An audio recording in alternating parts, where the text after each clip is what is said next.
alaikum mes amis, marhaba bikoum, bienvenue dans cette nouvelle vidéo. Je voulais vous présenter une astuce de remplacer ceci par cela. Voilà, alors je me suis dit pourquoi pas ne pas partager avec vous comment j'ai procédé moi progressivement pour changer toute une catégorie d'aliments dans ma vie quotidienne que j'ai remplacé par autre chose et je m'en porte que mieux. Sans perdre du temps, on va commencer par le produit numéro 1. C'est le sucre. Il faut savoir que le sucre c'est une calorie vide en termes de valeur ajoutée nutritionnelle. Elle vous apporte beaucoup de calories, par exemple dans votre café du matin ou dans votre thé marocain de l'après-midi, mais elle ne vous apporte pas de bienfaits santé qui vont vous faire du bien. Pour information, le sucre représente pour 1 gramme 4 calories. Pour ceux et celles qui comptent leurs calories, ça peut être une information utile. Remplacé par le miel. Alors il y en a de tous les goûts. Il y a un miel de forêt, il y a le miel des fleurs, il y a un miel blanc comme ça qui est tartinable, miel de printemps, il y a le miel de lavande, il y a de thym, de citron. C'est naturel, c'est bio. Vous pouvez ajouter à votre thé, à votre café, à votre yaourt, à votre porridge, à vos sauces, si vous faites des sauces que vous aimez, qu'elles soient sucrées, à tout. Vous pouvez même prendre une petite cuillère comme ça, si vous avez une bouche très sucrée, par exemple après le repas. Vous prenez une petite cuillère à moitié pleine et vous sucrez votre bouche, vous laissez fondre et c'est juste merveilleux. Deuxième produit, le sel. Particulièrement le sel de table, enrichi en iode, en sodium, en tout ce que vous voulez. Ça, laissez tomber. Orientez-vous plutôt sur un sel qui est naturel, non raffiné, sans additifs, non traité, qui va vous apporter donc et le goût salé, plus les autres bienfaits que vous donne la mer. Alors pourquoi s'en priver en passant par un produit industriel hyper transformé? Celui-ci c'est le sel de Guérande, il y en a plein d'autres marques, il y a le sel de l'Himalaya, je sais pas moi quoi d'autre. Celui-là il est français donc voilà. Récolté à la main, traditionnel, naturel, gris, sans additifs, sans colorant, sans rien du tout. Mettre un petit peu, cuisiner avec ça. Alors pour les salades c'est un peu compliqué parce que c'est gros. Voilà, ça se présente comme ça. Vous pouvez investir dans un petit moulin pour votre salade. Vous moulinez un petit peu et ce sera parfait. Troisième produit, le Nutella. Bon, là, c'est parce que j'ai le Nutella dans mon placard. Mais c'est évident que c'est pas contre cette marque-là en particulier. C'est la pâte à tartiner de manière générale. Alors, qu'est-ce que c'est qu'une pâte à tartiner comme ça? C'est du gras et du sucre. Donc, essentiellement du sucre parce qu'il est en première position, ensuite du gras, ensuite un peu de noisettes et très peu de cacao.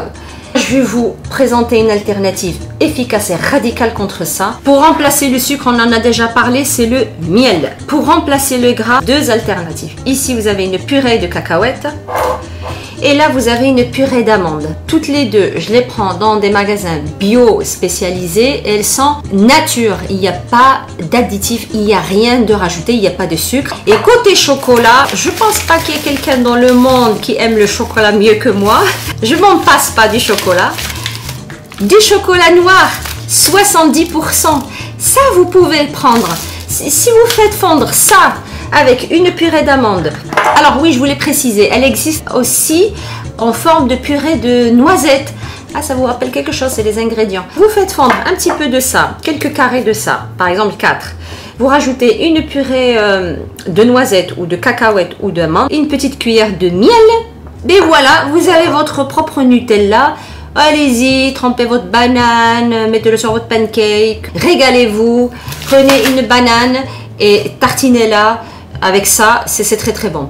Je faisais ça au début, je faisais fondre du chocolat parce que j'avais du mal à me débarrasser de ça et il fallait absolument que je trouve un autre moyen. Bref, donc j'ai fait ces étapes-là, mais au fur et à mesure, j'ai supprimé le miel, j'ai supprimé la noisette. Je tartine directement avec ça. Je prends un bout de banane parce que c'est déjà hyper sucré une banane.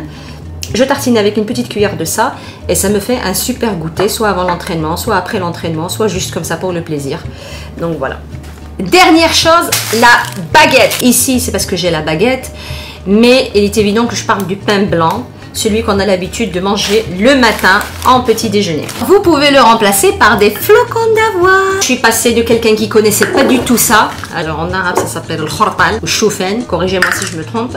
Mais là, maintenant que je sais ce que ça vaut, les valeurs nutritionnelles que ça a, quand je les mange nature comme ça, j'ai même pas besoin de les faire cuire. Ça existe comme ça en petites graines, donc à faire tremper ou à cuire dans du lait, par exemple pour préparer un porridge ou pour préparer un bol d'avoine. Je vous laisse le lien ici pour voir comment je le fais. Donc je ne le cuis pas, je le fais juste tremper overnight. Ok. Sinon, il y a la version farine. Je regarde dans ma caverne d'Alibaba. Si je triche un peu parce qu'elle est, la mienne elle est mélangée, vous voyez il y a deux couleurs. Donc il y a la farine d'avoine, c'est celle-ci. Et là, ce côté-là, c'est la farine de sarrasin. Elles sont toutes les deux sans gluten. Elles sont toutes les deux bio. Pour votre petit déjeuner, amusez-vous. Préparez des pancakes, préparez des petites crêpes, ajoutez un œuf. Je ferai une autre vidéo pour donner une recette de pancakes que je fais le matin pour changer dans mes petits déjeuners. Amusez-vous, faites-le à votre sauce et combinez les saveurs et trouvez ce qui vous correspond, ce qui vous plaît le mieux. Mais en tout cas, stop avec le pain blanc. Tout ce qui s'ensuit, hein, pain blanc et farine blanche. Alors, ça assimile aussi le meloui, le harcha, le raïef, je ne sais pas quoi, le botbot, etc., etc. Et encore une fois, valeur nutritionnelle zéro, à part du gluten, du sucre rapide. Et il n'y a rien. Ici, c'est aussi de la farine, mais on a quand même un petit peu plus de choses santé. Et ça tient mieux au corps. Je voulais faire juste une petite précision pour clôturer cette vidéo. Ce n'est pas ce que vous faites dans les 20% de votre temps qui pose problème. C'est ce que vous faites les 80% de votre temps. Il est évident que si vous mangez une pâte à tartiner comme ça tous les jours à votre petit déjeuner ou tous les jours dans votre goûter, là il y a un gros problème. Mais si vous en prenez une tartine une fois par semaine ou une fois tous les 15 jours ou une fois à l'occasion, cette vidéo elle n'a même pas besoin de lieu d'être. Les 80% d'efforts et de discipline que vous faites au quotidien qui vont vous donner tout le résultat. Et les 20% qui restent, c'est le petit plaisir à côté, en famille, en sortie, pendant les occasions. Vous pouvez en profiter sans culpabiliser. Ce n'est pas ça qui casse le processus. Je crois que j'ai tout dit.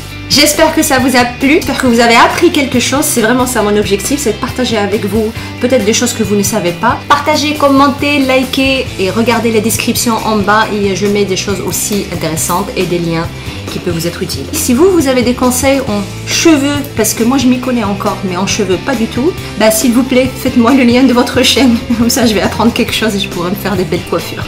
À la prochaine!